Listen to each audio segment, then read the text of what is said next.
Comment ça se fait que dans différentes banques françaises, différents conseillers vendent des contrats de placement risqués à leurs clients qui leur ont pourtant dit qu'ils auraient peut-être besoin de leur argent dans moins d'un an?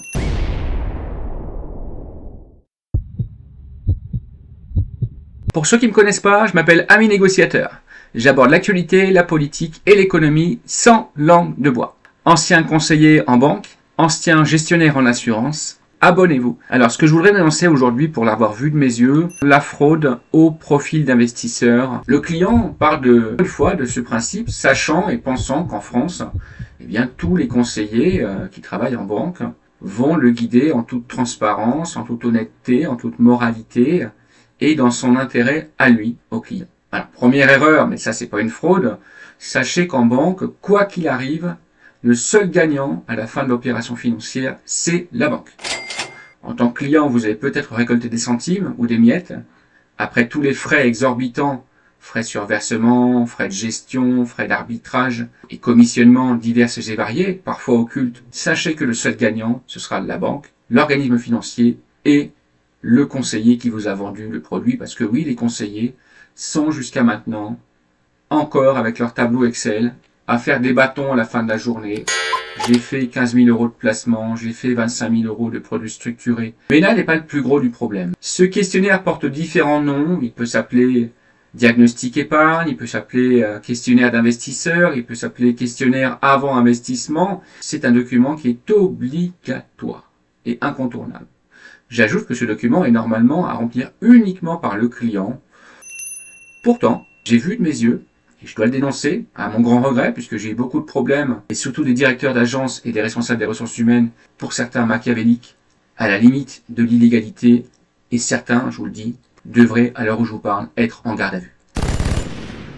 La fraude que je veux dénoncer ici, c'est la fraude au profil d'investisseurs modifiée, orientée, et quelquefois falsifiée par certains conseillers bancaires, certains gestionnaires en patrimoine et certains banquiers patrimoniaux. Pourquoi ? En banque, il faut savoir que les objectifs des conseillers sont tellement énormes, tellement colossaux, qu'ils sont purement et simplement impossibles à faire.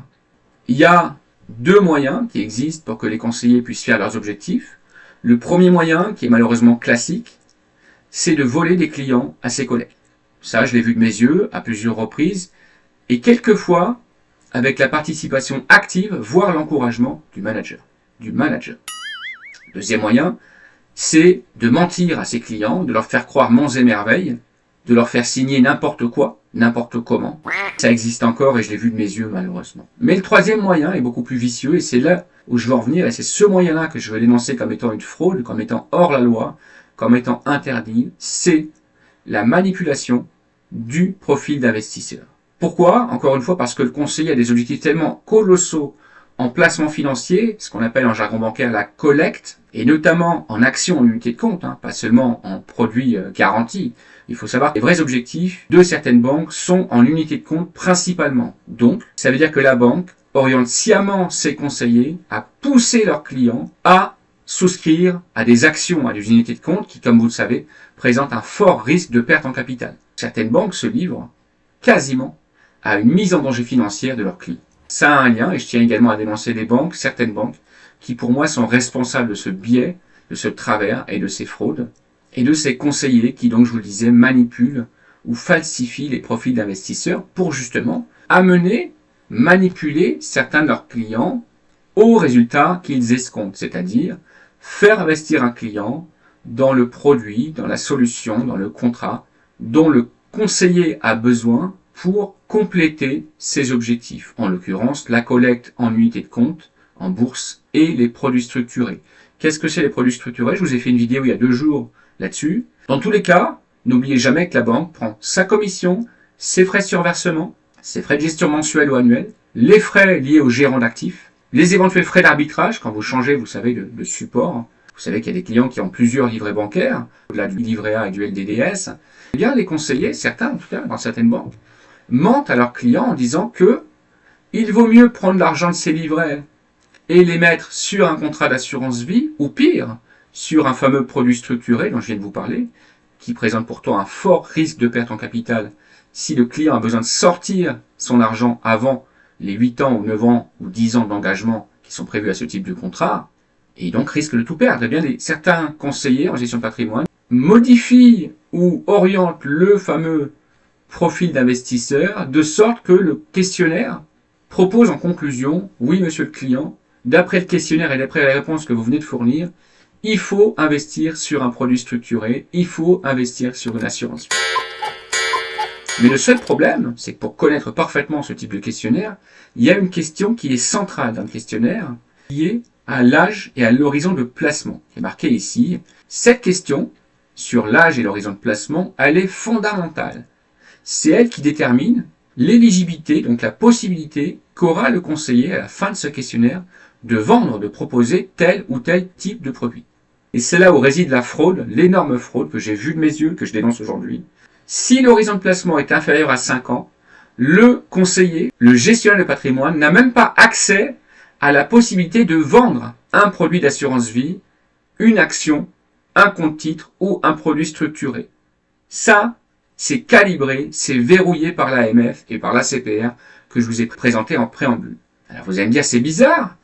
Pourquoi certains conseillers, pourquoi certains banquiers patrimoniaux font des dizaines de millions d'euros en assurance vie et en finance, alors que leur clientèle a principalement plus de 60 ans, plus de 70 ans et leur a indiqué qu'elle ne souhaitait pas investir sur les marchés financiers parce qu'ils peuvent avoir besoin de leur argent dans 8 mois, 9 mois ou 1 an. C'est bizarre. A priori, ça correspond pas. Eh ben, c'est pas bizarre du tout. C'est que certains conseillers, certains banquiers, certains gestionnaires de patrimoine dans certaines banques, et c'est encouragé, je dois le dénoncer également par certains directeurs, modifient cette ligne, cette case, profil et horizon de placement, pour indiquer 8 ans, 9 ans ou 10 ans. En modifiant simplement cette case, le conseiller a accès à la souscription d'un produit risqué, comme les produits structurés, les assurances vie, les actions, j'en passe et des meilleurs. Et le pire, c'est que ce document, il est imprimé ou archivé pour signature électronique dans l'espace du client, l'espace client. Cette preuve, ce questionnaire client, falsifié par le conseiller, constitue un faux en écriture, ou en tout cas, un abus de confiance.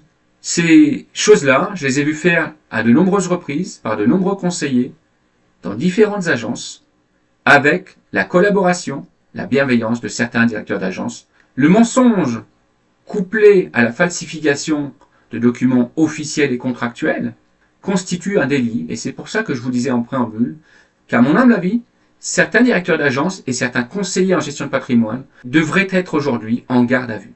Un conseiller bancaire, et c'est marqué ici, et la CPR, je vous mets les liens dans la description de cette vidéo, vous pourrez les vérifier vous-même, n'a pas le droit de vendre un contrat de placement ou d'assurance vie à un client qui lui dit en amont, je veux pouvoir disposer de mon argent dans 8 mois, 9 mois, 10 mois.